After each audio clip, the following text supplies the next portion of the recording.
ప్రధాని మోదీపై సీఎం రేవంత్ రెడ్డి తీవ్ర విమర్శలు గుప్పించారు.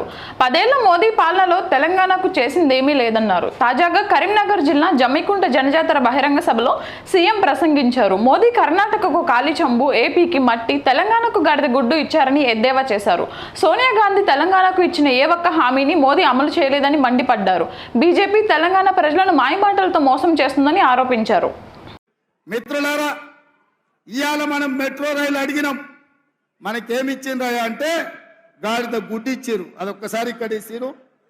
సీనన్నకు అదొక్కసారి ఇట్లే ఒకటి జీవనాన్న గుడి, ఒకటి జీవనాన్న గుడి.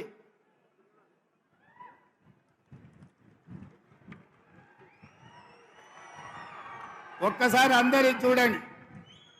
10 ఏళ్లలో మోడీ తెలంగాణకి ఏమిచ్చిండే అంటే మీరు గాడిద గుడ్డ అనాలి. 10 ఏళ్లలో మోడీ తెలంగాణకి ఏమిచ్చిండు? మెట్రో రైలు అడిగితే ఏమిచ్చిండు?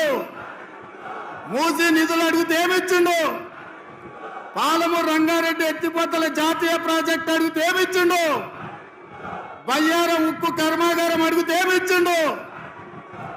కాజీపేట రైల్వే కోచ్ ఫ్యాక్టరీ అడిగితే ఏమిచ్చిండు?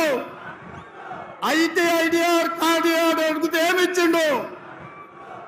ఇవాళ తెలంగాణ రాష్ట్రానికి మోడీ ఏం తెచ్చిండంటే గాడిద గుడ్డు తెచ్చిండని చెప్పాలి. మిత్రులారా, నిన్న మోడీ తెలంగాణకు వచ్చిండు, మనకేం తెచ్చిండు?